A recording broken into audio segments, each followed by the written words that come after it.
Oleh Allah, para muttaqin, para syakirin, utamanya sahabat-sahabat kita, tidak lupa kepada para syuhada, pejuang-pejuang agama yang berada di Palestin, Mesir, di Syria, di Yaman, Sadat, Taif, di Ohia, di Marawi, di Mesir. Selesai kita hadiahkan Al-Fatihah kepada kedua ibu bapa kita, guru-guru kita, kawan-kawan kita, kaum muslimin dan muslimat. Al-Fatihah. أعوذ بالله من الشيطان الرجيم بسم الله الرحمن الرحيم الحمد لله رب العالمين الرحمن الرحيم مالك يوم الدين إياك نعبد وإياك نستعين اهدنا الصراط المستقيم صراط الذين أنعمت عليهم غير المغضوب عليهم ولا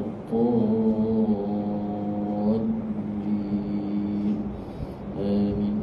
InsyaAllah untuk mengawal lagi majlis kita pada pagi ini, marilah sama-sama untuk selawat ke atas Nabi sallallahu alaihi wasallam.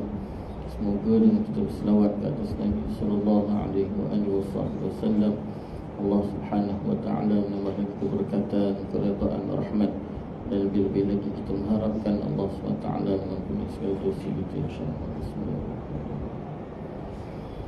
Allahumma salli ala Sayyidina Muhammadin Nabiyil Ummi wa ala alihi wa sahbihi wa barik wa sallim. Allahumma salli ala Sayyidina Muhammadin Nabiyil Ummi wa ala alihi wa sahbihi wa barik wa sallim. Allahumma salli ala Sayyidina Muhammadin Nabiyil Ummi wa ala alihi wa sahbihi wa barik wa sallim. Allahumma salli ala Sayyidina Muhammadin Nabiyil Ummi wa ala alihi wa sahbihi wa barik wa sallim. Allahumma salli ala Sayyidina Muhammadin Nabiyil Ummi wa ala alihi wa sahbihi wa barik wa sallim. Allahumma salli ala Sayyidina Muhammadin Nabiyil Ummi wa ala alihi wa sahbihi wa barik wa sallim.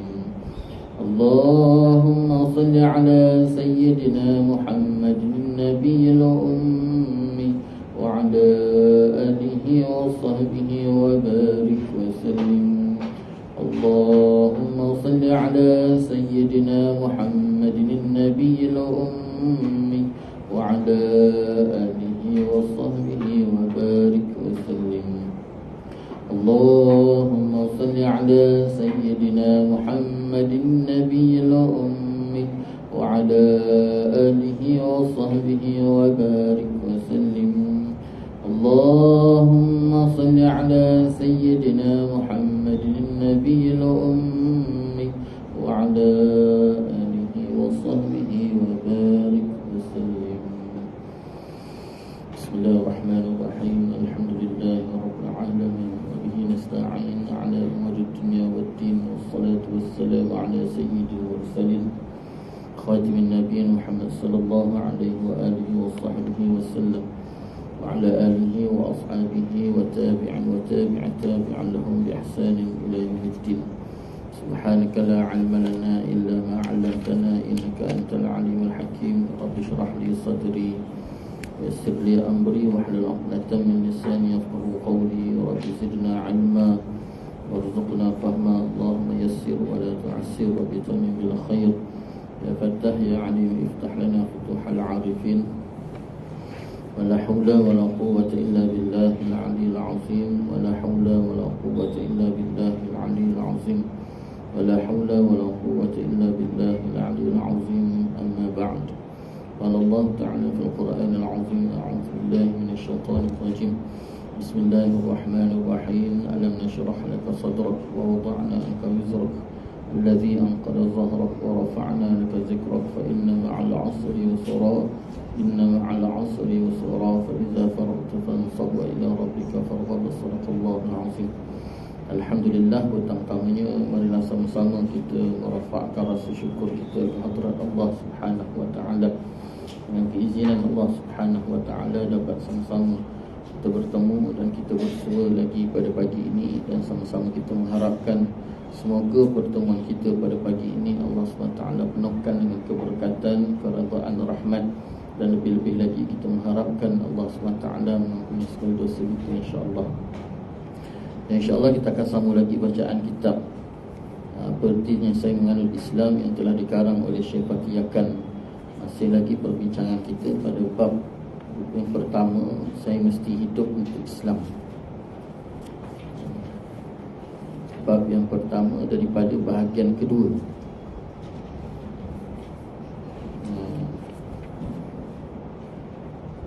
Dalam dunia ini ada 3 kategori manusia. Golongan yang hidup untuk dunia sahaja. Yang kedua, golongan yang sesat antara dunia dan akhirat. Dan yang ketiga, golongan yang menganggap dunia ini adalah ladang tanaman untuk akhirat. Jadi pagi ni kita masuk dalam golongan ataupun kategori yang ketiga. Betul eh? Kalau kita lama ke surat 100, tak baru 13, 115, 115. Ada tak?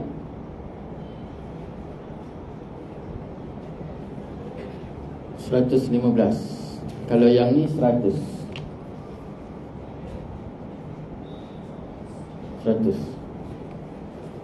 Kalau yang baru kitab 115.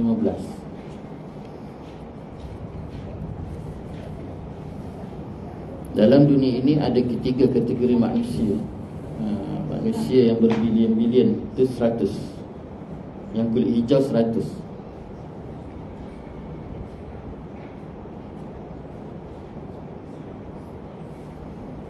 Berbilion manusia.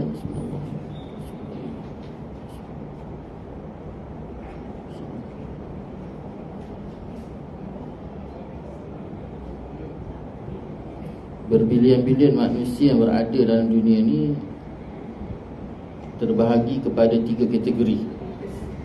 Yang pertama, manusia yang hidup hanya semata-mata dunia. Kita dah bahas dan kita dah bincang kategori manusia yang pertama. Dan yang kedua pun kita dah bincang, iaitu golongan yang sesat antara dunia dan akhirat. Dia nampak macam akhirat, tapi hakikat dunia. Nampak macam akhirat, solat, puasa, zakat, haji, bangun malam, baca Quran. Dia rasa macam dia berjalan atas akhirat, tetapi disebabkan niat dia tak betul, maka akhirnya yang akhirat tadi menjadi dunia semata-mata. Dia sesat tengah jalan. Jalan nak menuju akhirat, dia rasa macam dia berjalan dekat atas jalan akhirat. Tetapi niat yang tak betul, cara yang tak betul. Nampak benda tu baik, tapi hakikat dia berada dalam kesesatan. Dan golongan yang ketiga pagi ni, Syekh menyambung lagi kata-kata beliau. Golongan yang ketiga, golongan yang menganggap dunia ini adalah ladang tanaman akhirat. Jadi golongan orang yang ketiga ni adalah mereka yang menjadikan dunia ini tempat bercucuk tanam. Apa yang dilakukan di dunia ni, dia tidak mengharapkan keuntungan ataupun panggil apa? Sebab apa? Keuntungan ataupun laba, hasil. Hasilnya tu di dunia, tidak. Apa yang dilakukan, dia mengharapkan hasil itu untuk akhirat. Mereka inilah golongan yang benar-benar beriman. Mereka mengetahui hakikat hidup ini. Ini yang benar-benar orang yang baik keimanannya. Apa yang dilakukan di atas muka bumi ini, dia tak mengharapkan apa-apa, kecuali dia mengharapkan Allah redha dan kebaikan di sebalik daripada apa yang dilakukan. Hasilnya tu diharapkan besok ke akhirat Allah beri sebesar-besar dan sebaik-baiknya. Tak kira apa sekalipun, baik sama ada apalah, apa sekalipun perkara yang dilalui dan didepani dalam kehidupan. Daripada mula kita bangun tidur sampailah kita tidur semula, daripada kita lahir sampailah kita mati, apa yang kita dapat dan kita depani, kita temui dalam kehidupan kita yang mungkin nampak baik ataupun tak baik, yang kita kendaki, yang kita cita-citakan, ataupun sebaliknya, maka semuanya itu diharapkan Allah redha, dan dia mengharapkan setiap perkara tersebut akan mendatangkan kebaikan dan keuntungan besok di akhirat Allah Subhanahu wa ta'ala. Ini besok Allah Ta'ala akan balas. Jazaohum 'inda rabbihim jannatu 'adnin tajri min tahtiha al-anhar khalidina fiha abada radhiyallahu anhum wa radu an zalika liman khasya rabbah. Balasan mereka tu iaitu orang yang beriman. Ayat sebelum tu Allah Ta'ala sebut innal ladzina amanu wa 'amilus solihat ulaika hum khairul bariyah. Sungguhnya orang beriman dan orang yang melakukan amal soleh ni, mereka ni adalah sebaik-baik balasan. Sebaik-baik balasan. Apa balasan mereka tu? Jazaohum 'inda rabbihim. Balasan mereka tu, orang beriman ni, di sisi Tuhan mereka adalah jannatu 'adnin tajri. Allah akan binakan syurga bagi mereka. Jannah tu satu syurga. Jannat banyak syurga. Banyak syurga. Allah akan bina banyak syurga untuk kita. Adnin tajri min tahtihal anhar. Di bawah syurga tadi Allah letakkan sungai-sungai. Sungai-sungai yang mengalir. Nabi SAW sebut ada 3 batang sungai. Maka 3 batang sungai itu disebut oleh Nabi SAW sungai susu, sungai madu dan sungai arak. Khalidina fiha abada. Sifat bagi syurga ni, sesiapa yang masuk dalam syurga dia akan khalidina fiha abada, kekal. Dia tak macam neraka. Neraka tidak melihat kepada amalan seseorang tersebut. Jika Allah kata neraka itu kekal, kekallah. Kalau Allah Ta'ala kata sementara, melihat kepada kejahatan dan kemaksiatan yang dilakukan, maka selesai daripada kejahatan kemaksiatan dilakukan sewaktu berada di atas dunia, maka akhirnya dia akan dibawa keluar daripada neraka Allah dan dibawa ke syurga. Itu sebabnya setidak-tidaknya iman tu kena ada. Asyhadu an la ilaha illallah wa asyhadu anna Muhammad Rasulullah. Itu penting, memperbaiki syahadah pagi dan petang, malam. Kerana apa? Kerana ditakuti, takut ada kata-kata ataupun amalan tindakan kita, sangkaan kita itu yang mendatangkan kekufuran dan kesyirikan dalam diri kita, yang boleh merobohkan iktikad, akidah dan keimanan kita kepada Allah. Itu sebabnya kena banyak memperbaiki syahadah, mengucap. Kerana takut ada benda-benda ataupun perkara yang kita tak sedar, rupanya dah roboh iman kita. Na'udzubillah. Jadi orang yang betul-betul baik ni, dia jadikan dunia ni sebagai tempat tanaman, sekalipun pahit. Sekalipun pahit, susah. Tu Nabi kata, Nabi sebut ad-dunya mazra'atul akhirah. Dunia itu tempat bercucuk tanam untuk akhirat. Nak dapatkan kebaikan akhirat tu, keuntungan yang besar, laba yang sangat cantik, maka semakin penat dunia. Orang ada kebun, dia ada kebun mak. Jadi orang yang menjaga kebunnya dalam keadaan lalai, leka, ataupun dia tanam-tanam, dia belah. Kalau bahasa kita, tanam-tanam dia belah. Ada tak buah? Ada tak buah? Dia tanam-tanam, dia belah. Silat-silat air bulan tak ada buah, mati. Tapi orang ni dia ada kebun mak. Dia jaga, dia belai, dia siram, dia baja. Pagi dia siram, tengah hari dia siram, malam petang dia siram. Kemudian 2-3 hari dia letak baja. Banyak sangat baja pun tak boleh, mati. Jadi Nabi SAW suruh kita tu mutawasit ataupun wasitah, duduk tengah-tengah, jangan melampau, jangan lebih-lebih.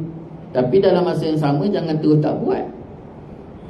Jadi bersederhana. Kenapa? Yang paling penting bukan ibadah tu, tetapi hati kita pada Allah. Ibadah penting tak? Penting. Tetapi jauh lebih penting adalah hati kita dengan Allah, iktikad kita dengan Allah, dan menjadikan setiap hidup kita itu senantiasa bersama dengan Allah. Manis dengan Allah, pahit dengan Allah, balik pada Allah. Manis tu Allah datangkan, pahit itu juga Allah yang datangkan. Jadi kalau kita tak balik pada semula pada Allah SWT dalam keadaan apa sekalipun, maka ketika itu ibadah kita itu seperti mencurah air di atas daun keladi. Kerana ibadah yang Allah jadikan itu bukan Allah nak tengok kita dah buat ke belum, bukan kita dah beres ke belum, dah buat ke belum, tak. Tapi macam mana ibadah tadi menjadi jalan untuk hati tadi terbina adanya Allah dalam diri kita, dalam hati kita, dalam pemikiran kita. Sebabnya sehari semalam 5 kali solat. Solat kita 5 kali sehari semalam. Pagi solat, subuh solat, zuhur solat, asar solat, maghrib solat, isyak solat. Jadi solat tu bukan apa, tak lebih hanya sekadar untuk mengingatkan kita supaya kita kembali pada Allah. Itulah pembinaan, itulah pemberitahuan, dan itulah gambaran. Apa tadi? Pertama, pembinaan. Kedua, pemberitahuan. Dan yang ketiga, itulah gambaran. Pemberitahuan. Yang kedua apa tadi? Pembinaan. Pertama, pembinaan. Yang kedua, pemberitahuan. Dan yang ketiga, gambaran. Pembinaan apa? Pembinaan bagi keimanan dan keyakinan kita pada Allah. Pembinaan keimanan dan keyakinan kita pada Allah. Jadi kalau kata lepas solat masih lagi timbul keraguan, kesangsian dalam diri kita kepada Allah, maka ketika tu solat tadi cerai. Orang Kedah kata cerai. Kenapa cerai mak? Seperti mencurah air di atas daun keladi. Sebab dia pembinaan iman. Ulama sebut bila seorang itu melakukan sesuatu kebaikan, terutamanya ibadah, lebih-lebih lagi solat. Kerana solat ni ibu segala ibadah. Ibu segala ibadah. Dalam semua ibadah, kebaikan, amalan soleh, ibunya solat. Besok ke akhirat Allah tanya yang pertama solat. Tapi solat tu bukan ditanya dah buat ke belum. Tapi Allah Ta'ala tanya besok ke akhirat, solat tu, apa yang solat itu dapat, kamu dapat daripada solat untuk kehidupan. Jadi perkara pertama solat ni mak, bila kita dah solat, perkara pertama yang sepatut kita dapat adalah pembinaan keimanan, keyakinan dalam diri kita kepada Allah. Bukan hanya sekadar mengesakan Allah, tetapi segala janji-janji Allah itu kita yakin. Apa janji Allah? Apa janji Allah? Apa janji Allah? Syurga, redha. Betul, semua tu betul. Tapi yang paling betul pagi ni saya nak sebut, sebab saya nak cakap. Nabi SAW sebut, bila satu-satu janin dia duduk dekat dalam rahim ibu seusia 40 hari, maka Allah tiupkan roh. Ni hadis sahih mak, dalam hadis 40. Ada ngaji hadis 40 kan? Jadi satu-satu janin yang duduk dalam rahim ibu seusia 40 hari, maka Allah tiupkan roh. Nabi kata lagi, waktu Allah tiupkan roh tu, Allah sertakan dengan 4 ketetapan. Allah sertakan dengan 4 ketetapan. Yang pertama, Allah tetapkan untuk janin tadi tu, yang pertama sekali, apa dia? Pertama sekali rezeki. Ni siapa cakap? Siapa cakap? Nabi cakap. Nabi cakap tu Daripada siapa? Daripada Allah. Jadi betul ke tak betul? Betul. Ni janji. Syurga tu kemudian. Syurga tu kemudian. Redha tu harapan. Tetapi yang menjadi perjanjian Allah pada kita, macam mana Allah nak lapangkan hati kita ketika kita hidup atas dunia ni. Sama macam kita hantar anak pergi sekolah.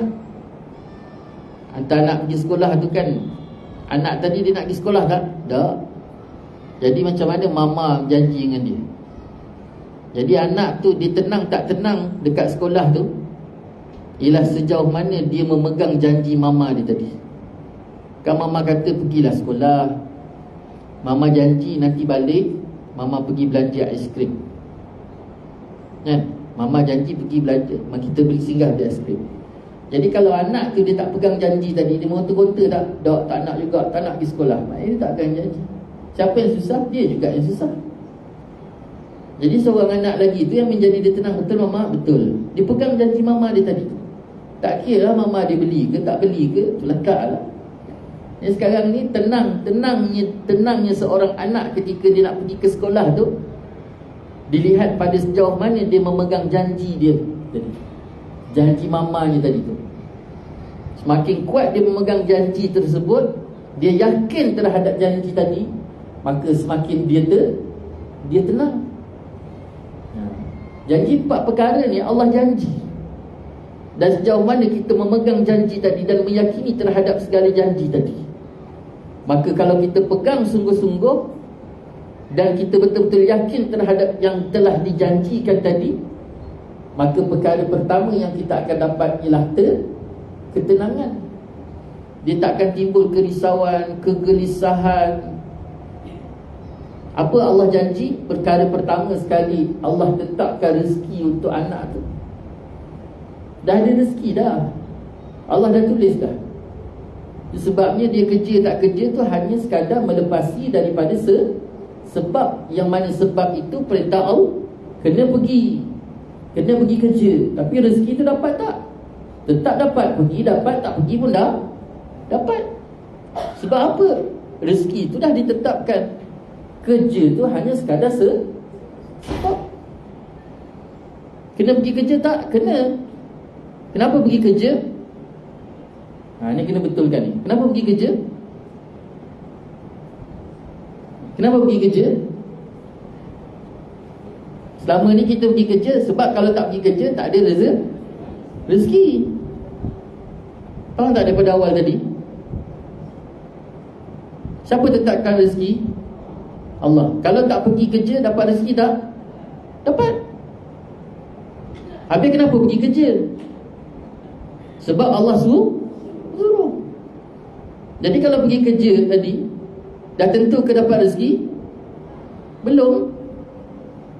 Sebab dia bukan penentu rezeki. Yang penentu rezeki Allah. Selesai masalah. Kalau nak katalah kerja tu kerja tu adalah penentu kepada rezeki. Abang yang kutip sampah ni, yang pagi-pagi keluar naik lori ni, memang susah-susah ni, dia sepatut lebih kaya daripada Datuk Alif Syukri tu. Betul tak? Datuk Vida tu, kan? Itu pun dia susah juga, kan? Bukan dia senang. Ataupun orang yang duduk dalam rumah, duit masuk kan? Sebab apa? Dia usaha. Kalau kita nak kata usaha itulah yang menjadi penentu kepada dapatnya rezeki, maka sudah pasti orang yang naik panjat bangunan ni, buat bangunan, cat bangunan ni yang dia tentu lebih susah kerjanya itu, dia sepatutnya lebih banyak rezeki. Dan orang yang tak kerja tu, ataupun yang kerja main goyang-goyang kaki aja, ataupun kelip-kelip mata aja, keluar Elio 2-3 titik, dapat 3-4 juta. Nak gambarkan rezeki tu bukan datang daripada usaha, Allah dah tetapkan. Tapi kena pergi kerja. Dan kerja tu bukan penentu kepada rezeki, hanya sekadar berlepasi sebab, yang mana sebab itu Allah suruh. Selesai. Sebab kalau katalah kerja tu penentu kepada rezeki, maka sudah pasti orang yang kerja susah payah buat bangunan dan sebagainya, cuci longkang tu, yang setengah mati kerja. Ni lagi pula yang 3 kali, orang sekarang pula disuruh supaya kerja 3 kerja. 3 kerja hari ni kena buat. Bayangkan, orang malas bekerja tu makin ramai.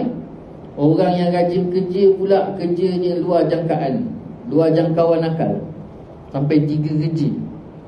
Cuba bayangkan, saya pernah jumpa seorang guru, pagi dia mengajar, petang dia bawa Grab, malam security. Macam mana tu? Kaya tak? Tak kaya. Patutnya dia paling kaya. Dia paling kaya. Tapi tak kaya. Kenapa? Kerja tu bukan penentu kepada rezeki. Itu gambaran. Tapi kena kerja tak? Kena. Tapi kerja tu agak-agak lah. Kalau bahasa Quran tu agak-agak. Allah suruh pergi kerja je lah. Tapi agak-agak. Kita ni berlebih-lebihan. Sebab Allah dah ajar 2-3 tempat mak dalam Quran tu Allah Ta'ala ajar kita. Siang kerja, malam tidur. Allah Ta'ala dah suruh dah. Siang kerja, malam tidur, rehat. Tak, dia kerja. Kaya tak? Tak kerja. Orang yang kerja sampai 3 kerja tu kaya? Tak kaya juga.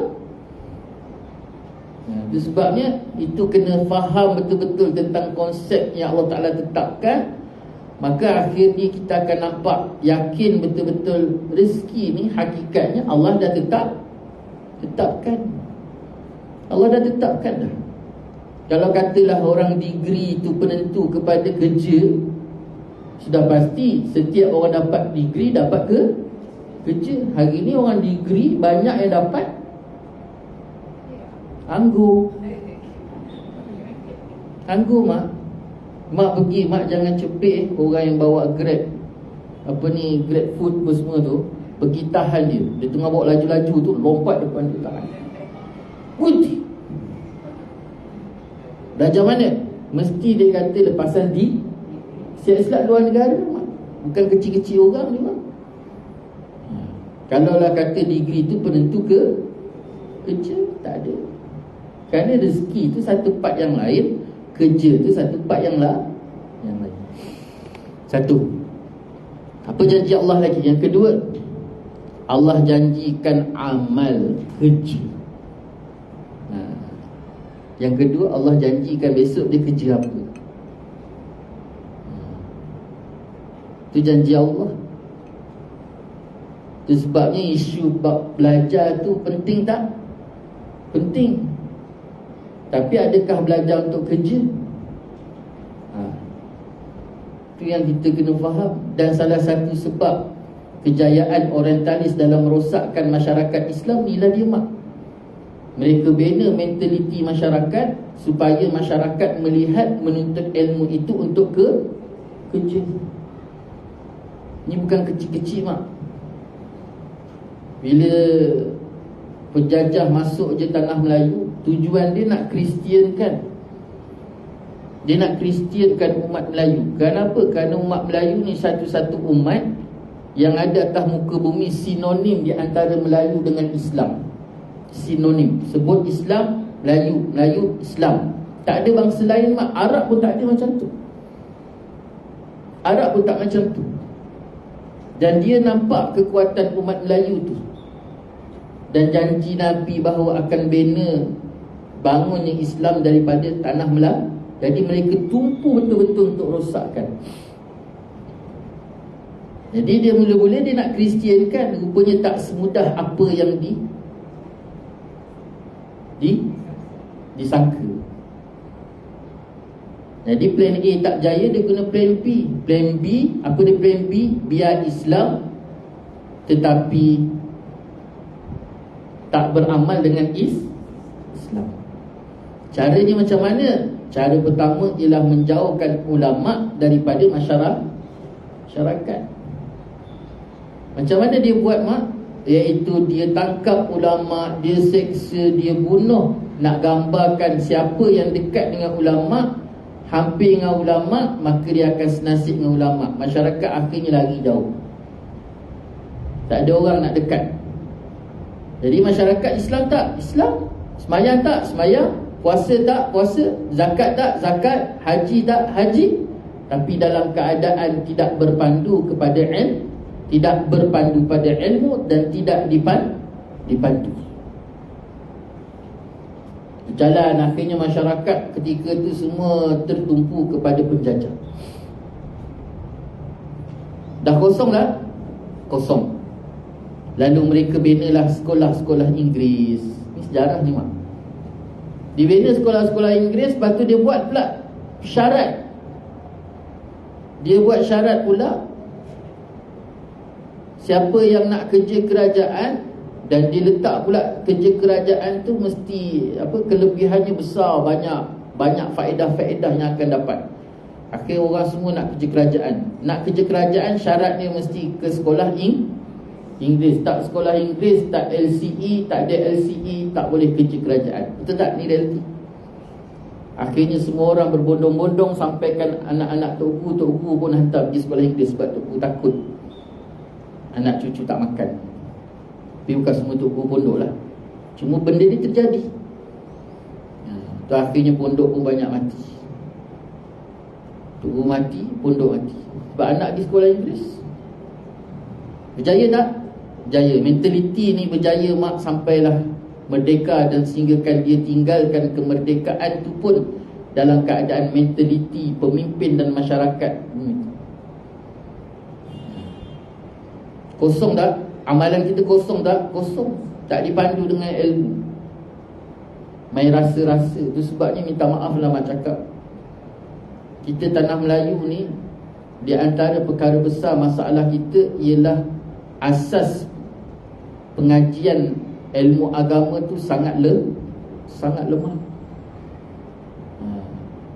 Tu yang bila pergi ke anak-anak kita pergi ke Timur Tengah belajar, balik jadi Wahabi. Ni punca dia. Pendek kata Wahabi lah. Tak pendek kata, panjang lagi katanya, naik ke langit tak, ke bawah pun tak. Tapi masyarakat tengok, apa hal lah ustaz ni, Wahabi kot. Padahal orang tu tak Wahabi pun. Dia Wahabi ni sikit je mak dalam Malaysia. Yang banyak dalam Malaysia ni yang tak naik ke langit, yang tak turun ke bumi. Puncanya, terasnya tidak, asasnya tidak kukuh, tak kuat. Dia pergi Timur Tengah ni mak, macam kita pergi masuk lautan dalam. Perlu persediaan dan persiapan yang sangat hebat. Kacamata, oksigen, pakaian menyelam, semua kena hebat. Jadi benda-benda asas ni kena ada betul-betul kukuh. Jadi bila sampai lautan dalam, nampak tak ikan yang cantik-cantik? Batu karang, nampak semua. Tapi kalau daripada awal saja dekat Malaysia ni, awak benda-benda teras tu awak tak kukuh, cermin mata tak pakai, ataupun pakai pun sengit-sengit, kan? Pakai sengit-sengit, masuklah air. Oksigen pun tak, cara penggunaan macam mana nak sedut oksigen tu tak tahu cara. Pakai dah, konon-kononnya semua dah ada, tapi cara tu tak betul. Akhirnya dia menyelam, tenggelam tak mak? Tenggelam lah. Jumpa ikan tak? Jumpa batu karang dah, habis, tenggelam. Itu yang dia balik, dia sesatkan orang pula. Masyarakat pula tengok dia, ustaz ni Wahabi. Masyarakat pun tak tahu Wahabi tu apa. Dia nampak ustaz tu lain macam, tak macam biasa, dia kata Wahabi. Padahal ustaz tu tak naik ke atas, tak turun ke bawah. Ini kejayaan orientalis barat. Jadi akhirnya mak, daripada sekolah biasa sampailah sekolah agama pun, mentaliti dia ngaji, belajar, kerja. Betul tak? Pergilah mana-mana mak, perbicaraan dia semua, perbincangannya besok kerja apa. Dah habis-habis pergi ngaji tahfiz pun macam tu. Ni saya hantar anak saya pergi ngaji tahfiz tak, besok dia jadi apa. Saya pernah orang tanya tu. Biasa. Kalau akak tu tanya cara elok, saya jawab cara elok. Tapi ada yang jenis, kan ada orang yang jenis suka gegar kita. Kita ni pantang orang gegar kita. Ustaz, ni anak saya ni, saya hantar tahfiz ni, besok dia jadi apa Ustaz?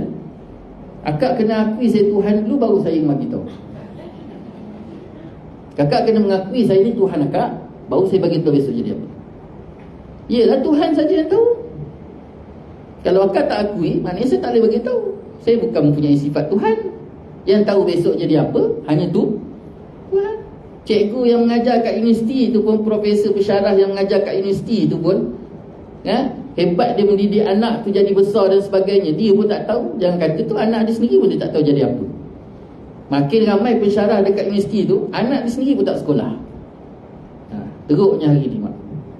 Jadi mentaliti tu ditanam, dibina dalam masyarakat, sehingga masyarakat melihat menuntut ilmu itu adalah untuk kerjaya. Mak nampak tak hasil dia?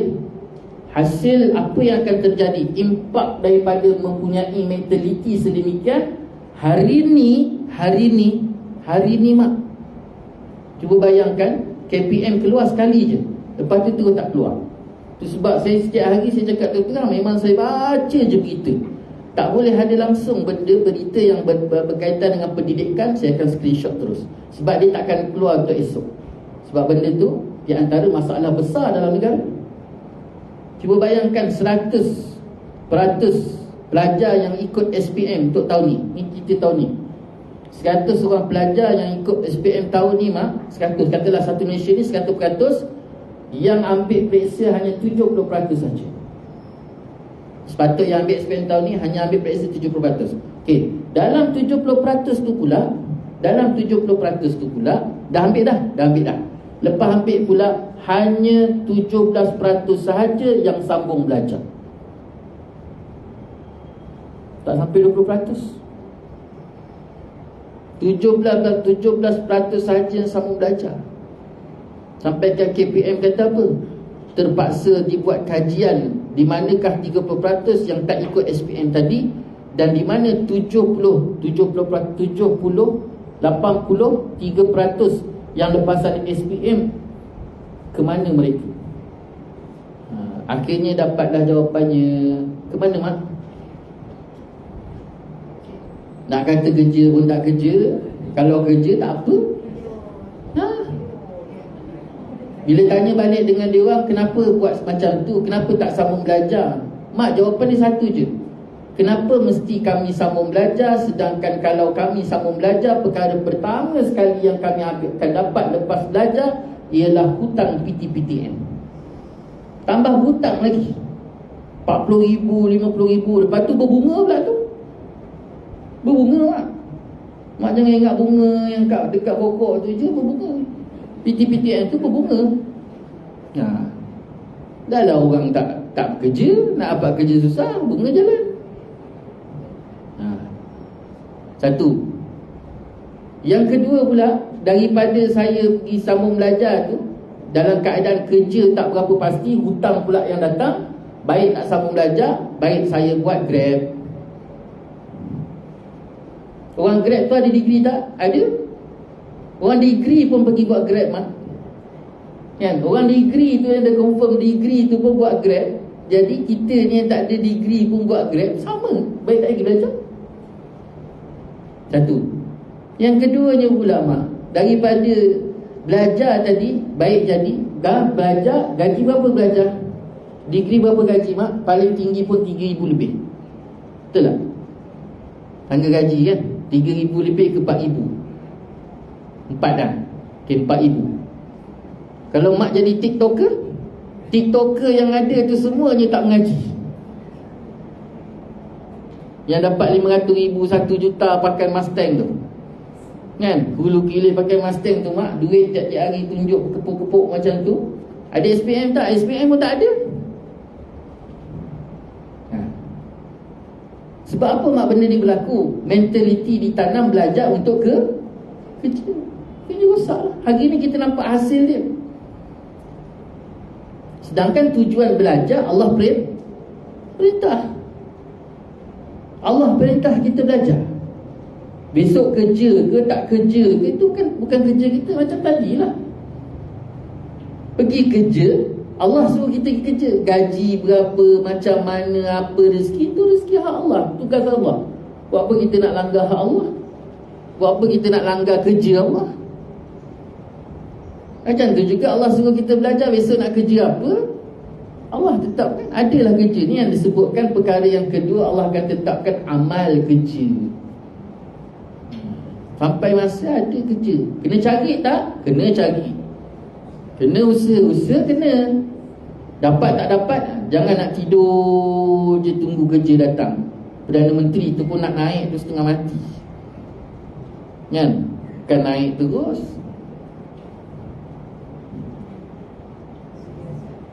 Setengah mati nak jadi Perdana Menteri. Ni main tunggu. Saya tunggulah tengok apa kerja yang sampai. Sekati je. Itu yang ketiga. Yang kedua, yang ketiga mak, jodoh.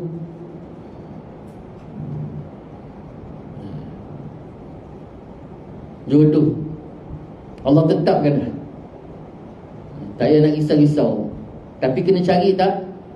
Cari. Tapi cari itu berbatas lah. Ini pula cari, minta maaf lah hari ni mak, orang mencari jodoh ni dah sampai tahap tak ada maruah. Baik sama ada orang punya badan yang nak kahwin tu pun tak ada maruah, mak ayah sendiri pun tak ada maruah dah. Mak ayah sendiri tu pun dah tak ada maruah, kerana risaukan jodoh anak. Cari tu perlu, usaha tadi perlu, tetapi jangan sampai langgar batas macam dah tak ada jodoh langsung. Ni masalah kita. Yang tak mencari pun satu masalah. Terus tunggu jodoh datang pun tak boleh juga. Kita tengok orang-orang dulu, macam mana mak pak kita yang lama-lama dulu, mak ayah carikan. Kenapa kacamata dia orang tua ni berbeza dengan kacamata kita?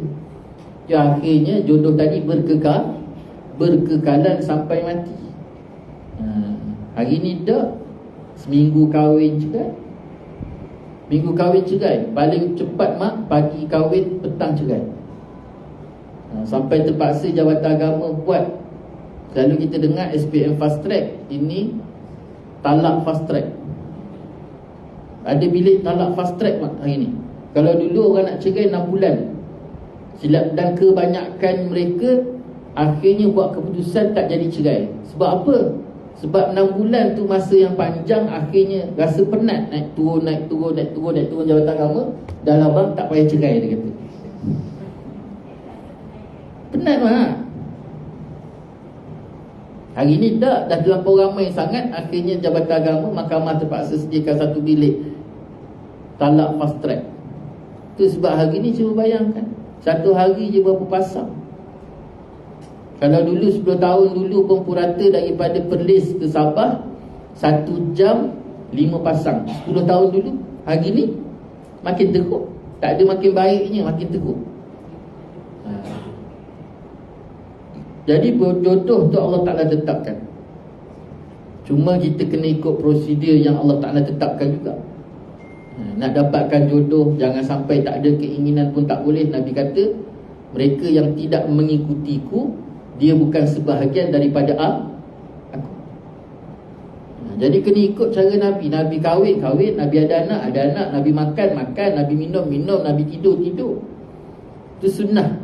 Sunnah Nabi itu sunnah alam. Contoh, Nabi datangkan contoh. Nabi datang tu, Allah datangkan Nabi itu sebagai contoh gambaran macam mana kita nak menjalani kehidupan. Quran itu teori, tubuh Nabi itu praktikal. Tengok pada tubuh Nabi, tengok pada rumah tangga Nabi, tengok macam mana Nabi lalui kehidupan. Itu sebabnya kita sakit tak mak? Kita sakit, Nabi 10 kali sakit. Nabi ada masalah rumah tangga tak? Ada. Sebab Nabi basyariah, manusia, dan Nabi contoh macam mana kita lalui kehidupan kita yang penuh dengan asam garam, pahit, perit.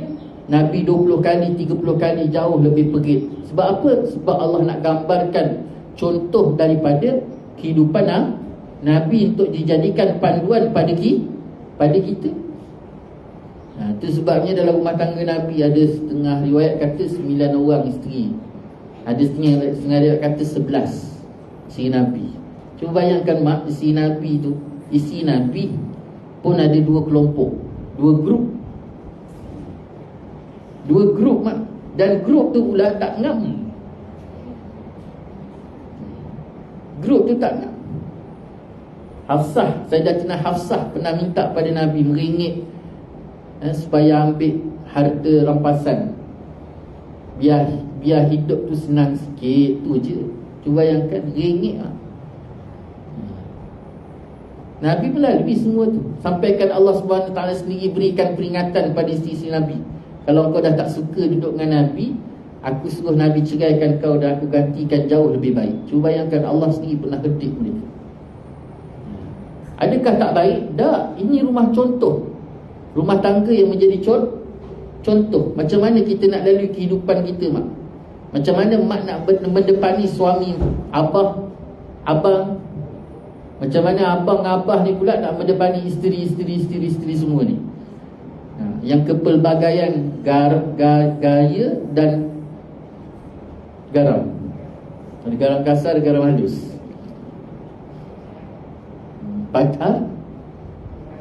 Ragam. Garam ragam. Ni mak. Itu jodoh. Yang keempat adalah ajal, mati. Ni janji Allah. Jadi 4 perkara yang Allah janjikan ni, mak, ni janji Allah. Janji ni kita pegang tak? Kalau kita pegang, perkara pertama disebut oleh para ulama' yang kita akan dapat rasa tenang melalui hidup ni.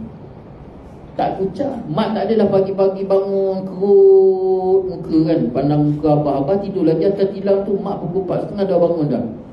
Sebelum tidur abah bising, yang besok pagi kalau makan nasi ayam pagi-pagi sedap juga ni. Mak dah kerut, malam tu tak ada tidur lah. Orang tua ni ingat aku ni apa? Dia minta tu pula, betul-betul minta pakai Elio. Macam Elio dia boleh pergi pasar je. Dah lah dia nak suruh kita masak, lepas tu duit kita. Senyum semua, macam pernah merasa kan. Dah lah dia nak suruh kita masak. Pagi-pagi buat sarapan pagi nasi ayam pula, mak. Nasi ayam tu pula nasi ayam madu. Mana nak cari madu? Yang kalau esok pagi ada nasi ayam madu sedap juga. Ya Allah, isteri soleh betul lah. Puji nak nasi ayam, puji. Duit kita, modal kita buat pukul 4:30 dah bangun tergelik. Mak pun pandang, mak pun. Dia sedap je tidur. Peluk batang peluk keras tu. Macam dia libir kat muka dia senyum je. Pagi nak bangun makan nasi ayam. Mak pandang atas, pandang bawah. Ni kalau goreng orang tua ni okey juga buat nasi ayam. Dia pun dah hitam dah. Tambah minyak sikit nampak macam madu. Okey lah tu. Cuba bayangkan, mak, kan bangun pagi tu sakit hati dengan pasangan. Tengok atas, tengok bawah, tengok atas, tengok bawah. Jadi kalau kita pegang janji Allah tadi, tenang tak hati? Tenang tak hati? Tenang hati.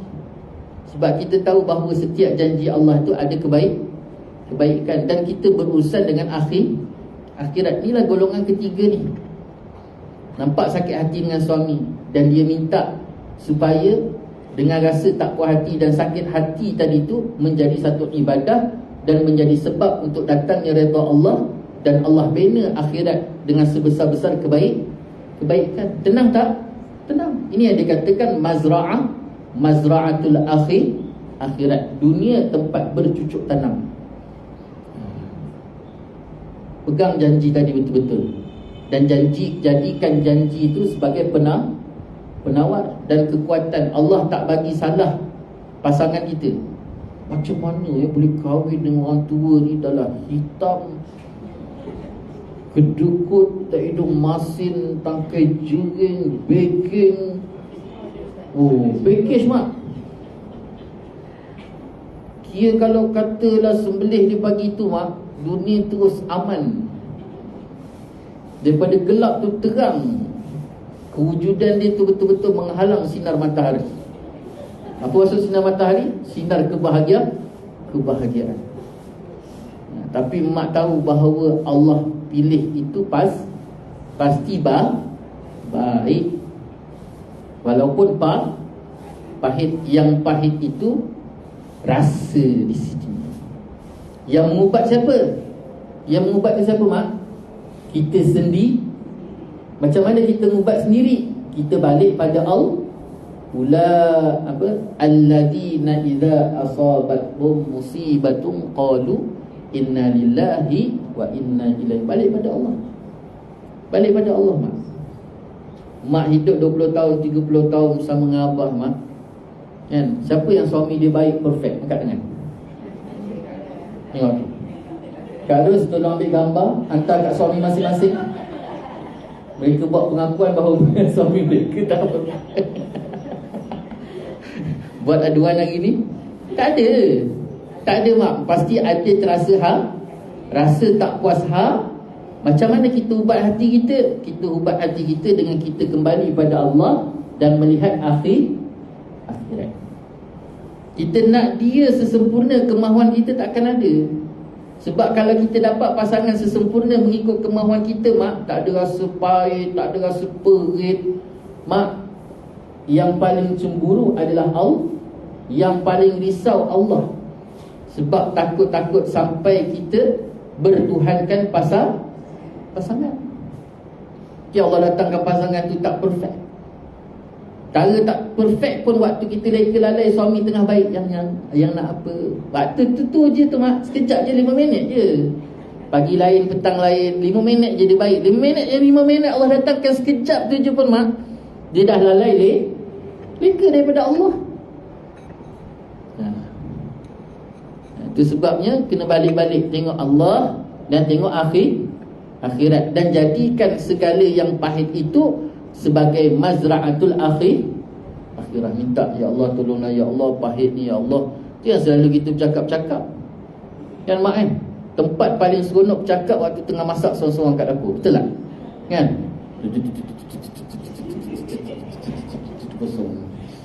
Kenapa lah ya Allah? Cakap jangan bercakap seorang diri mak. Bercakap dengan Allah. Cakap dengan Allah. Kalau boleh jerit lah kuat-kuat mak. Kan? Tingkat paling tinggi apa?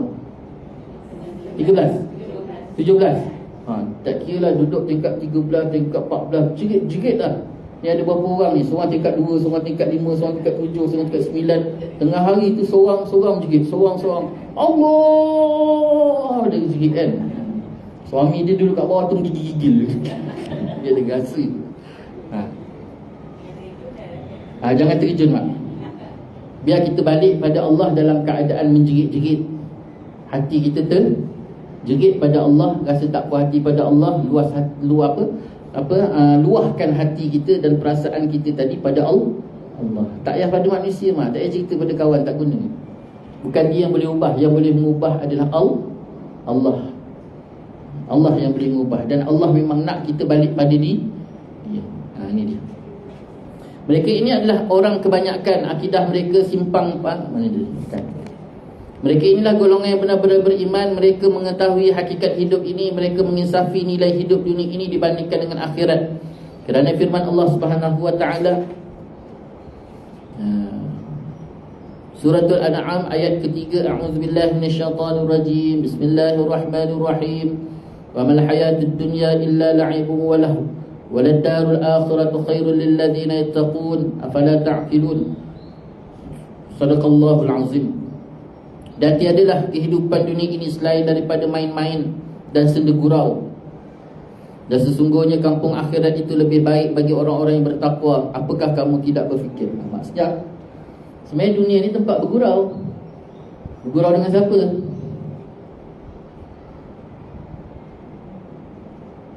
Bergurau dengan siapa?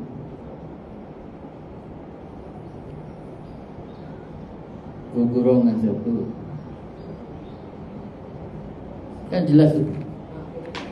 Wa mal hayatud dunya illa la'ibu wa lahu. Dan tiadalah kehidupan dunia ini selain daripada main-main dan senda gurau. Gurau dengan siapa? Soalan ni. Gurau dengan Allah. Allah bergurau-gurau dengan kita. Buat apa nak gurau dengan suami? Dia bukan boleh ubah hidup kita. Yang mencuit-cuit hati kita tu adalah Allah. Yang kita rasa sakit, pahit tu mak, sebenarnya Allah sedang bergurau. Jadi kenapa kita nak ambil hati? Betul tak? Mak ada abah, mak ada suami, mak ada pasangan. Kita ada pasangan. Pasangan kita bergurau-gurau dengan kita. Gurau, dia cuit sana, dia cubit sana kan. Dia tolak, dia tunjal kepala kita. Mak marah tak? Mak marah tak? Kenapa nak marah? Sedangkan itu gurauan. Tapi dia bergaduh.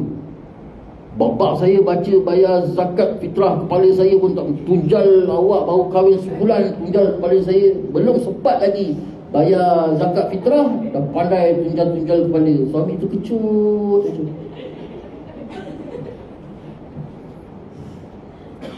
Gurau mak. Ya.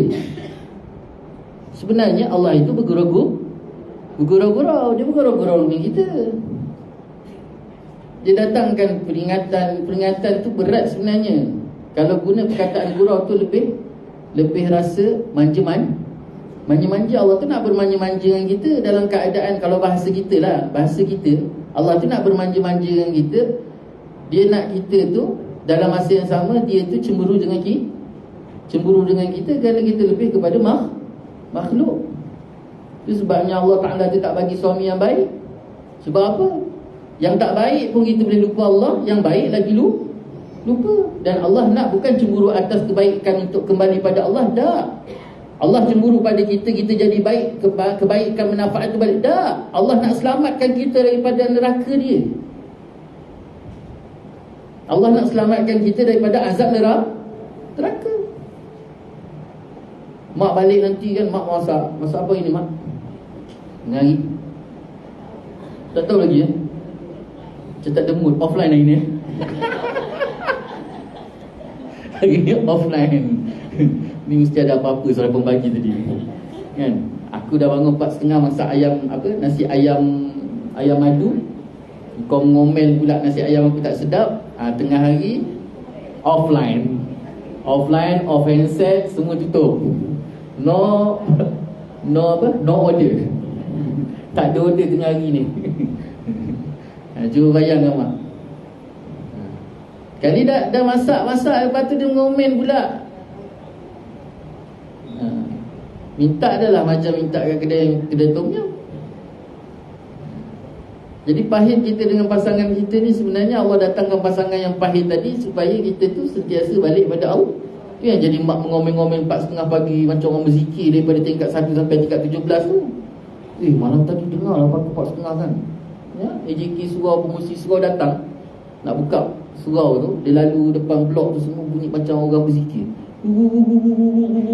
Pada isteri yang bangun 4.30 buat sediakan sahur tu mak tengah mengomel daripada tingkat 1 sampai tingkat 17. Tak puas hati atas pentadbiran dan didikan Ustaz Adha. Dia pun jerit kok kenapa?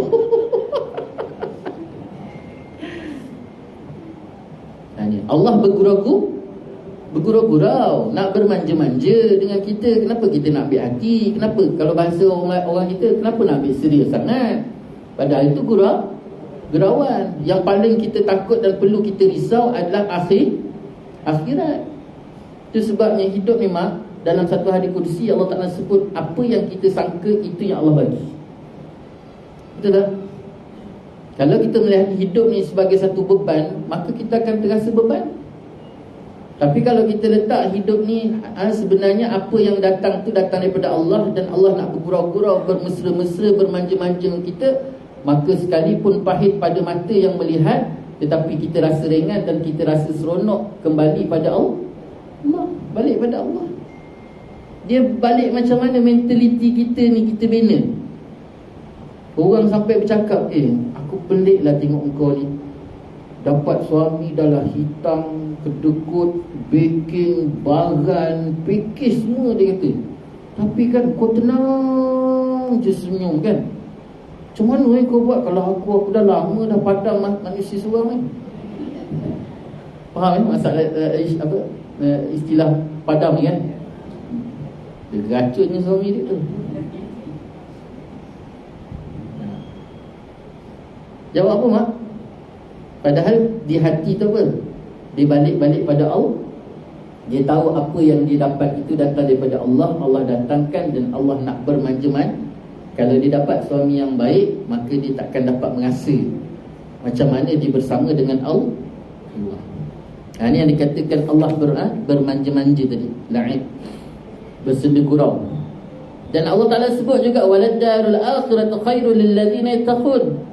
Dan sesungguhnya kampung akhirat itu jauh lebih baik bagi orang-orang. Itu sifat takwa tadi tu. Hidup atas dunia penting sifat takwa. Bila takwa tadi baik, maka insya-Allah dia akan melihat semua apa yang atas dunia ni baik. Balik pada sirah Nabi. Tengok macam mana Nabi. Tengok pada Nabi, macam mana Nabi melalui rumah tangga dia. Satu, hebat-hebat kita rasanya tak pernah lagi lah kena campak pinggan kat muka. Nabi pernah kena campak. Tapi dia tenang, dia nampak tu satu kebaik. Nabi pernah luar rumah pula. Macam mana Nabi melalui kehidupan dengan masyarakat dia sendiri, bangsa dia. Dan dia bukannya terbina ataupun lahir dalam kalangan orang susah, tak. Walaupun susah hidup dia, tapi dalam bangsawan. Tok dia, pak dia, orang yang sangat disayangi, orang yang sangat dihormati. Sampaikan 40 tahun hidup awal dia, 40 tahun tu sebelum menjadi Nabi, 40 tahun tu dalam keadaan orang meyakini dia Al-Amin, sangat dihormati. Sampaikan 17 tahun usia Nabi, Nabi masuk dalam masjid ketika tu dalam pembinaan Kaabah, nak letak batu Hajar Aswad tu, mereka boleh terima Nabi sebagai satu orang yang boleh berikan satu ketetapan. Sampaikan Nabi dah jadi Nabi tu pun, orang Quraisy Mekah tu nak simpan barang cari Nabi. Dia orang tak boleh tak terima Nabi. Dia boleh tak terima Nabi. Masyarakat dia tak terima Nabi. Kata Nabi gila, kata Nabi sihir, macam-macam dia lontar pada Nabi. Tapi bila sampai nak simpan barang, dia pergi jumpa Nabi, suruh Nabi pegang. Ni bukan barang kecil, Itu sebabnya kenapa Sayyidina Ali karamallahu wajhah ditahan, dilarang dulu peringkat awal daripada hijrah. Kan Rasulullah waktu dia nak pergi hijrah bersama Sayyidina Abu Bakar tu, Sayyidina Ali nak pergi sekali. Tapi Rasulullah kata apa? Wahai Ali, kau tak boleh pergi lagi. Sebab apa? Ada dua perkara. Yang pertama atas perintah Allah, iaitu Allah nak suruh kau ganti tempat tidur aku malam tu. Yang kedua pula, selepas daripada tu aku tak ada. Jadi barang-barang yang diamanahkan daripada masyarakat Mekah ni, engkau lah tolong jaga dan kau tolong serahkan balik kepada tuan-tuan dia waktu mereka buat tuntutan. Cuba bayangkan, mak, siapa tu? Penyokong Nabi ke? Sahabat ke? Tak, penduduk Mekah yang kata Nabi penipu, pembohong, macam-macam daripada orang simpan barang kat Nabi. Tapi macam mana Nabi lalui? Mereka seksa Nabi, macam-macam mereka buat. Itu dalam masyarakat Nabi.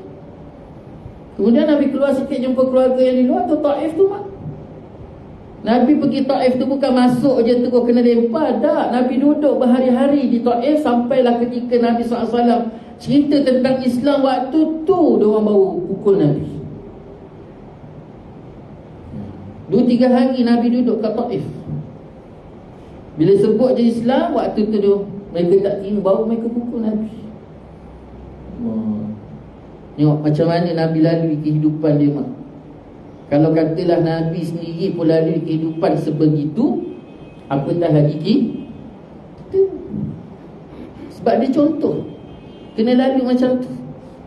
Kalau tak lalu macam tu, maknanya tak menepati jalan yang Allah Ta'ala kendaki. Kena ada pahit perit.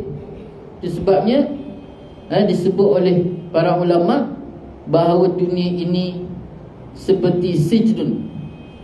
Ad-dunya sijnul mu'minin wa jannatu lil kafirin. Dunia ni bagaikan penjara bagi orang beriman. Orang yang nak berjalan atas kebaikan, jalan yang benar-benar Allah redha ni, dia akan melalui jalan yang penuh onak dan duri. Tapi orang yang tak bertakwa, orang yang maksiat, orang yang melihat dunia ni hanya semata-mata dunia, maka jalan yang dilalui itu penuh seronok. Orang orang muliakan dia, orang hormat dia, harta yang cukup, dihormati, kedudukan yang hebat, semuanya tu jalan sebelah. Jalan bukan jalan yang Allah redha. Allah tak redha jalan tu.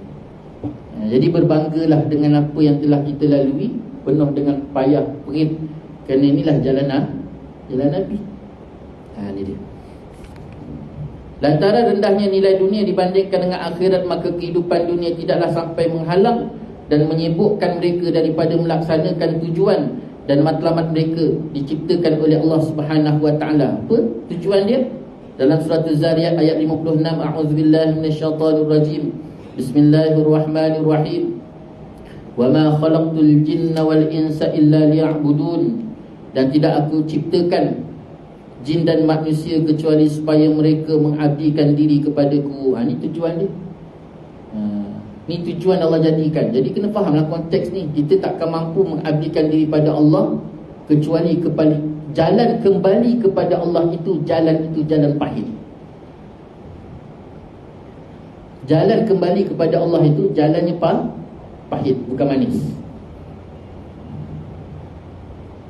Jadi takkan boleh kita laksanakan taat pada Allah dan kembali kepada Allah kecuali melalui satu jalan, dan jalan itu pahit. Tak ada jalan manis. Contoh biasa mak. Awal bulan, tengah bulan, akhir bulan. Ini contoh biasa. Awal bulan, tengah bulan, akhir bulan. Orang makan gaji. Awal bulan mak, macam mana dia dengan Allah? Tengah bulan macam mana dia dengan Allah? Akhir bulan macam mana dengan Allah? Awal bulan gaji tengah masuk, dia dengan Allah. Okey tak? Okey, tapi tak se-okey macam mana akhir bulan. Dia semayang tak? Semayang. Tawajuh dia dengan Allah bagus tak? Bagus. Baguslah. Tapi tak macam mak tengah bulan mak, waktu tu angkanya dah tinggal RM30 ATM dia.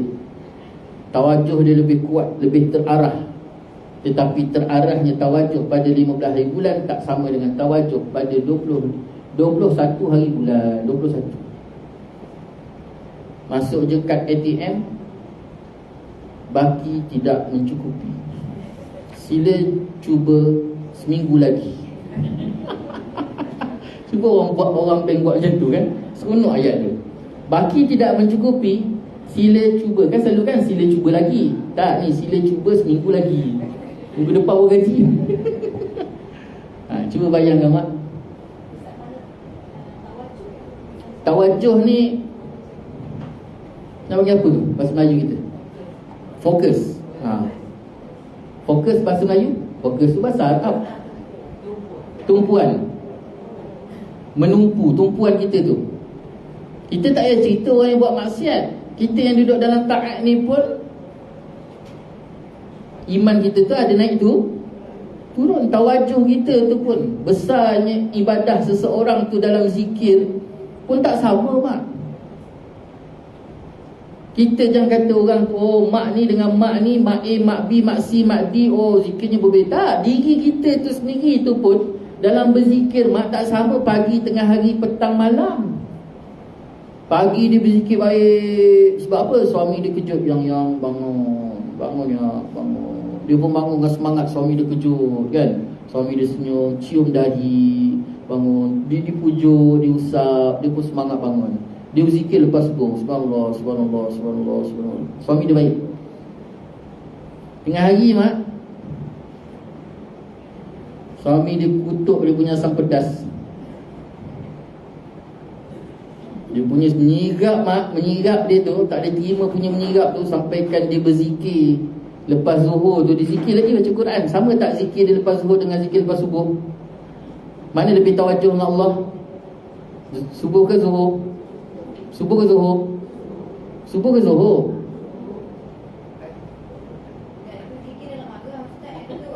Zikir tengah marah tu yang makin dia dekat dengan Allah.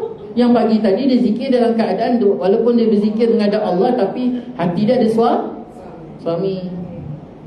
Yang petang tadi dah tak ada suami, lantak kau nak jadi apa? Jadi penting aku dengan Allah.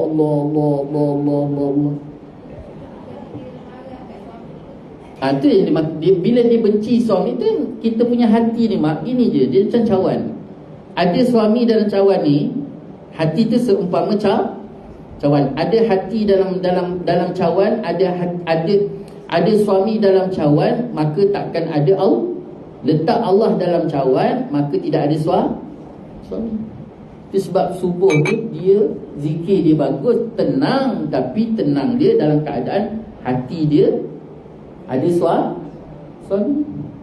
Petang tu dia dah sakit hati dengan suami dia, Yang dia hanya ada apa yang tak apa?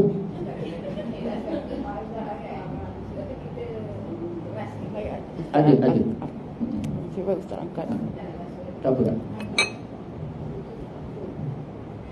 Marah tak apa. Sama macam tadi yang dia beletir dekat dapur tu. Dia ngomen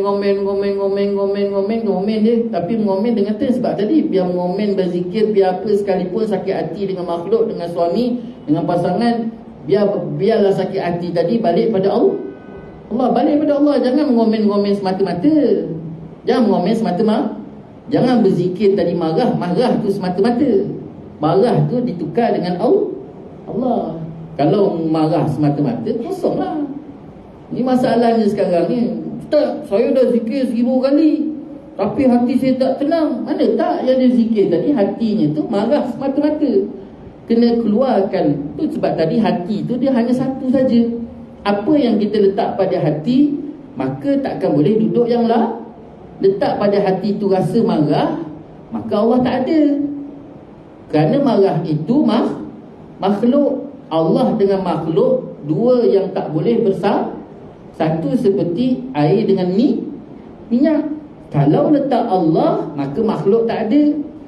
Itu sebabnya rasa tak puas hati, rasa marah, rasa and the gang tu makhluk. Kena keluarkan dia, gantikannya dengan Allah. Kena buatlah. Mak boleh campak garam. Dulu sebelum masa mula-mula mak belajar masak. Mak belajar masak kan? Macam mana mak nak dapatkan sampai tahap mak boleh campak garam macam ni? Macam mana? Sampai cucu datang, anak datang, Masya Allah, kita letak garam 1 sudu garam. Dia tak tahu yang dulu mak kita tu berbakul-bakul maki kita tu. Sampai akhirnya barulah setelah kita beranak tu baru kita dapat garam macam tu juga dalam kita nak bina iman dan juga takwa, tali hubungan dengan Allah. Selain daripada memperbanyakkan doa dan harapan kepada Allah. Wallahu ta'ala a'lam. Terima kasih. Orang-orang yang benar-benar menggabungkan dirinya dengan Islam menganggap dunia sebagai medan untuk mereka berbakti. Wallahu ta'ala a'lam. Saya buka seminit 2 untuk sebarang persoalan, dipersilakan.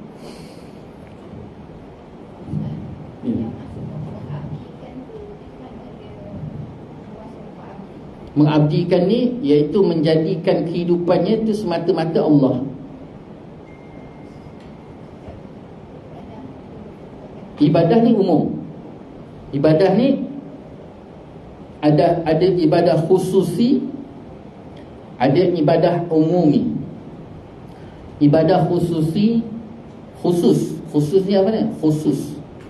Ibadah khusus yang kita nampak ibadah. Apa dia? Sembahyang, puasa, zakat, haji, baca Quran, bangun malam, solat, tahajud, duha, witir, zikir, berwirid. Semua tu ibadah khusus. Ibadah umumi. Mak bangun buat sarapan untuk suami kerana Allah. Mak berjalan pergi kelas kerana Allah. Mak pergi bersedekah kerana Allah. Mak pergi siap-siapkan makan tengah hari, pergi pasar belikan kerana Allah. Bila buat satu itu kerana Allah, maka dikira sebagai ibadah. Maka Allah suruh kita jadikan hidup kita ini dipelopori dengan ibadah, ta'abbud pada Allah. Semuanya kerana Allah, tujuannya Allah, matlamatnya Allah. Kenapa hari ni, pagi ni kita pergi buat benda ni? Kerana kita harap Allah redha. Semuanya dia balik pada Allah, balik pada Allah, balik pada Allah. Inilah yang dikendaki ta'abbud di situ. Jangan buat kerana kenapa pergi pasar? Itu yang akhirnya sakit hati tu. Dah dia minta makan nasi ayam maju, kita pergi pasar, lepas tu balik dia ngomel kan? Sakit hati tak? Sakit hati. Tapi kalau kita buat kerana Allah, bukan kerana dia ngomel pun lantaklah dia kan? Tak sakit hati. Aku buat kerana Allah yang bagi aku pahala, Allah yang bagi aku kebaikan, Allah yang bina syurga untuk aku. Kau nak makan, kau tak nak makan boleh belah. Allah Ta'ala alam. Ya.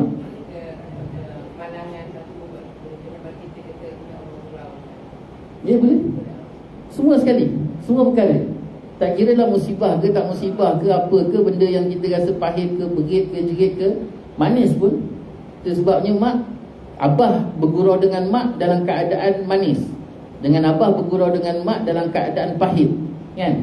Mana mak suka? Pahit ke manis? Manis kan? Yang kan dulu. Dia gurau kan? Suka tak? Suka. Tapi suka tu ada apa selepas tu? Lalai. Abah jentik telinga mak, dia tepuk belakang mak, kasar. Tapi mak lebih peka. Macam tu juga kita dengan Allah bergurau kita dalam keadaan baik. Dia bagi kita suami yang baik, tak ada masalah, sihat, kuat, romantik, bombastik, semua sekali. Kita Allah bagi kita suami, pasangan kita yang pahit, perit, dia gurau dengan kita dalam keadaan tu, lalu kita kembali pada diri Allah Ta'ala.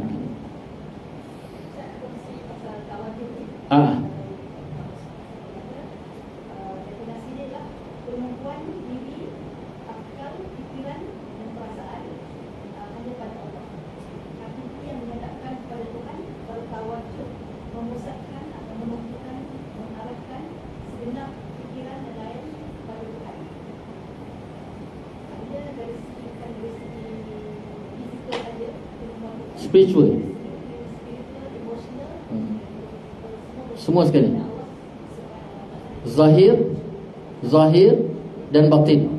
Ini dia kata tawajuh, memberikan tumpuan dan kembali kepada Allah.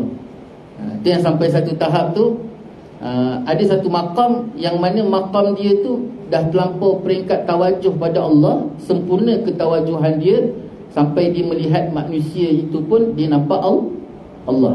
Bukan dia nampak zat Allah, tidak. Macam contoh, kata contoh ni, contoh mak marah saya, mak maki saya, mak kan, saya tengok muka mak kan, ya Allah, terima kasih ya Allah, alhamdulillah. Dia dah tak nampak mak maki tadi, dia nampak Allah. Ini yang berlaku pada Nabi SAW. Nabi SAW kan, Nabi SAW tu waktu solatnya pernah dilempar dengan najis unta, bangkai unta. Kemudian dia pernah lalu depan rumah makcik Yahudi. Yang makcik Yahudi tu setiap kali Nabi SAW lalu tu, dia akan simbah air kotoran daripada sutoh rumah dia. Lepas tu orang hina Nabi, orang pernah cekik Nabi, macam-macam. Dan Nabi sendiri duduk kat dalam rumah tangga dia sendiri pun macam-macam hal isteri dia. Tapi Nabi tengok benda tu, macam mana Nabi boleh lalui benda tu? Nabi lalui tu kerana Nabi nampak bahawa itu semuanya dah dalam gurauan Allah. Sampai sahabat tak habis fikir, Muhammad, ya Rasulullah, kenapa kau lalu lagi depan makcik? Kau dah tahu dah makcik ni akan lempak. Sampaikan dia nampak benda yang tak baik. Orang nampak benda tu tak baik, tapi dia nampak baik. Saya tak tahu dekat mana rujukan. Saya tak tahu di mana rujukan. Saya tengah cari. Kalau tak silap saya pernah dengar bahawa Allah pernah tegur Nabi doa kebaikan kepada syaitan. Sampai tahap macam tu, Nabi nampak syaitan tu pun baik.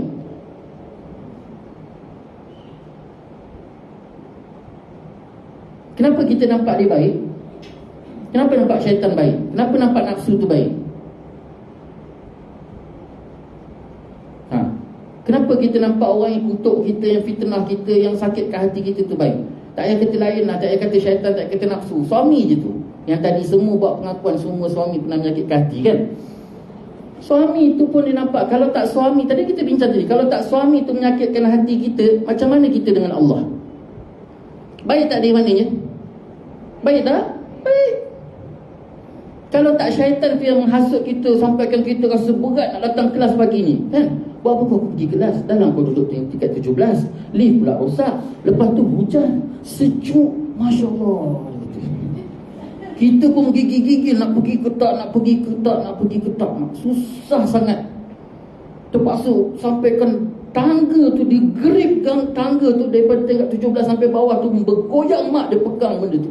Sebab menahan nafsu dia nak pergi ke tak. Tapi mak, semakin berat dia dalam nak melakukan kebaikan, jangan ingat Allah tak pandang. Itulah pandangan Allah. Orang yang macam ni susah dalam nak melakukan kebaikan. Bila dia dapat baik mak, dia jauh lebih berganda-ganda kebaikan Allah bagi dengan orang yang mudah dia buat benda baik. Jadi terima kasih tak dekat syaitan, kan? Nabi dah sampai tahap macam tu. Dia melihat walaupun mereka datang menggoda, menyusahkan, tapi kalau tak menyusahkan, maka dia lebih mudah. Maka dengan kesusahan tadi, mereka syaitan datang menyusahkan, memberatkan, membebankan, nafsu pula makin meronta-ronta. Tapi dia buat kebaikan yang susah-susah tadi. Disitulah datangnya kasih Allah yang jauh lebih berganda-ganda. Jadi kalau dah sampai tahap macam tu mak, orang datang sakitkan hati kita, kenapa kita nak marah? Orang fitnah kita, kenapa kita nak marah? Sebab dia sedang buat baik dengan kita. Ini yang dikatakan tawajjuh ilallah. Dah sampai satu tahap kesempurnaan tawajjuh tadi pada Allah, yang dia melihat alam ini segala-galanya Allah. Wallahu a'lam. Ya.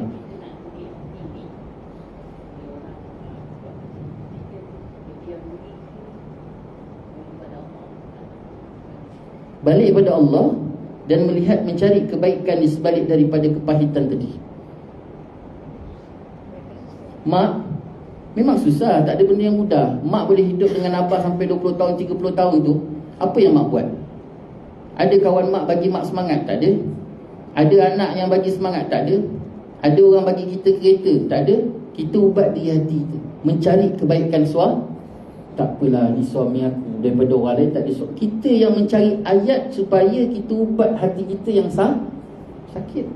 Itu yang sampai kita boleh hidup dengan suami tadi 30 tahun sampai dia mati. Tak dia mati, kita mati. Tak kita mati, dia mati. Bilalah nak mati seorang-seorang? Apa? Masya Allah. Tapi macam tu lah kan. Alhamdulillah lah, dah dia mati dulu. Bila dia dah tak ada, masa tu baru nampak kebaikan dia. Masa dia ada, pahit. Sebab apa? Kita nak macam ni, dia macam ni. Sedangkan Allah bagi kita bercanggah itu, itulah sebabnya supaya kita balik pada Allah. Kerana yang boleh memberikan kesempurnaan, kemahuan dan kehendak kita hanya Allah. Jadi kalau dah sampai suami itu mampu, pasangan kita mampu memberikan apa yang kita nak, maka dia tak lebih seperti tu Tuhan. Sedangkan yang mampu memberi kesempurnaan itu hanya Tuhan. Itu sebab Allah datangkan pasangan yang tak sempurna. Sebab yang sempurna itu Allah nak kita nampak hanya Allah. Ya, diam dan hati itu bercakap balik pada Allah. Bila mulut diam, hati bercakap. Bila hati bercakap, biar bercakap dengan Allah. Tak payah cerita dengan orang mak. Ni lagi dengan Facebook apa semua tu tak perlu. Lagi banyak masalah kita, lebih baik kita diam dan bercakaplah hati dengan Allah. Tu Allah bina pula satu tempat makam pada kita yang namanya malam. Bangun malam untuk kita tawajuh pada Allah. Nangis terisak-isak, orang tak ada dengar. Kerana waktu tu Allah buka langit seluas-luasnya dan Allah turun ke bumi, dan memang dia nak dengar apa yang kita rintih. Wallahu a'lam. Boleh balik. Jadi itulah sikit sebanyak yang dapat kita kongsi bersama pada pagi ini.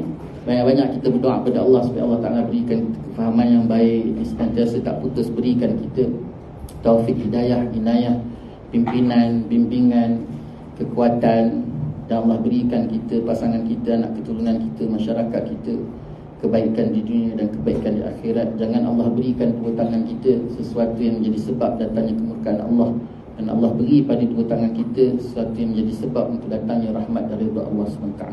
Wallahu ta'ala alam. Yang baik itu daripada Allah, yang tidak baik itu menurut masih sendiri. So mohon maaf di atas segala salah kata, salah bicara, mohon maaf di atas segala-galanya. InsyaAllah kita tangguh majlis dengan tasbih kafarat. Subhanallah, alhamdulillah. أشهد أن لا إله إلا أنت أستغفرك وأتوب إليك. بسم الله الرحمن الرحيم. والعصر إن الإنسان لفي خسر إلا الذين آمنوا وعملوا الصالحات وتواصوا بالحق وتواصوا بالصبر. أعوذ بالله من الشيطان الرجيم. بسم الله الرحمن الرحيم. الحمد لله رب العالمين. صلى الله على سيدنا محمد وعلى آله وصحبه وبارك وسلم. اللهم ربنا ظلمنا أنفسنا وإن لم تغفر لنا وترحمنا لنكونن من الخاسرين. اللهم ربنا هب لنا من أزواجنا وذرياتنا قرة أعين واجعلنا للمتقين إماما. اللهم اجعلنا مقيم الصلاة جماعة ومن ذريتنا ربنا وتقبل دعاء. ربنا لا تزغ قلوبنا بعد إذ هديتنا وهب لنا من لدنك رحمة إنك أنت الوهاب. ربنا آتنا في الدنيا حسنة وفي الآخرة حسنة وقنا عذاب النار. وصلى الله على سيدنا محمد وعلى آله وصحبه وبارك وسلم. الحمد لله رب العالمين. تقبل الله منكم. بالله التوفيق. السلام عليكم ورحمة الله تعالى وبركاته.